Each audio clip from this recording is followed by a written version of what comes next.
Hello friends, very good afternoon. कैसे हैं आप सब? होप आप सब अच्छे होंगे। जैसा कि आप लोगों को पता है, ये हमारी बिजनेस इन्वायरमेंट की सीरीज़ चल रही है, जिसमें आज हम अपना चैप्टर थर्ड का लास्ट टॉपिक पढ़ेंगे, जो कि है impact of changes in economic policy. ठीक है, कि इकोनॉमी पॉलिसी को चेंज करने का इम्पैक्ट क्या हुआ हमारे कंट्री में, उसका कुछ इम्पैक्ट देखा भी गया या नहीं देखा गया। लेकिन टॉपिक स्टार्ट करने से पहले मैं आपको एक छोटी सी इन्फॉर्मेशन देना चाहूँगी कि अगर आपको इस सब्जेक्ट या किसी भी सब्जेक्ट के नोट्स परचेस करने हो तो आप मेरा डिस्क्रिप्शन बॉक्स चेक कर सकते हैं। तो आइए हम अपना टॉपिक स्टार्ट करते हैं। हमारा टॉपिक है कि इकोनॉमी पॉलिसी में जो एलपीजी जैसा रिफॉर्म लाया गया, तो उसका इम्पैक्ट क्या देखा गया। ठीक है, उसका प्रभाव क्या देखा गया। तो पहला इम्पैक्ट था हमारा इंक्रीजिंग कंपटीशन। मार्केट में कंपटीशन बहुत ज़्यादा बढ़ गया, और जब कंपटीशन बढ़ा तो हर कोई चाह रहा था कि उनके प्रोडक्ट्स ज़्यादा बिके, और ज़्यादा बिकने के लिए क्या कर रहे थे, वो लोग अपने प्रोडक्ट की क्वालिटी पे वर्क कर रहे थे और ज़्यादा प्रोडक्शन कर रहे थे, जिससे उनका क्वालिटी और टेक्नोलॉजी पे भी बहुत ज़्यादा वर्क कर रहे थे, जिससे कम पैसे में उनका ज़्यादा से ज़्यादा क्या हो सके, प्रोडक्शन हो सके।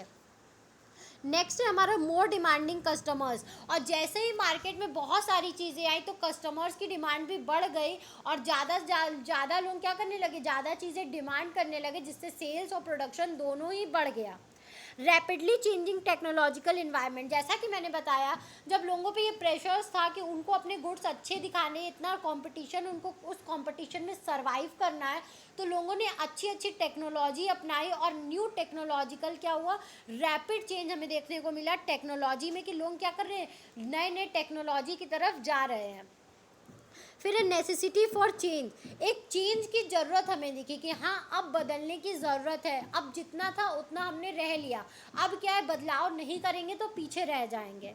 फिर है नीड फॉर चेंज। ज़रूरत भी थी चेंज की। ठीक है, कि अगर चेंज करने की ज़रूरत भी दिखी। Need for developing human resource, क्या था, अब आपको ज़रूरत है कि आप अपने ह्यूमन रिसोर्स पे वर्क करो। ठीक है, आप अपने मेंस को, आप अपने वुमेन्स को, आप अपने लेबर्स को इतना कैपेबल, इतना स्किल्ड, इतना टैलेंटेड बनाओ कि वो क्या कर सके, आपको कुछ अलग इनोवेटिव दे सके।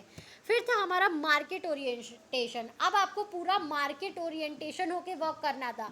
आप पर्सनल के लिए नहीं सोच सकते थे, आपको एक मार्केट में रह के और मार्केट के लिए काम करना था, और उनके हिसाब से आपको चलना था।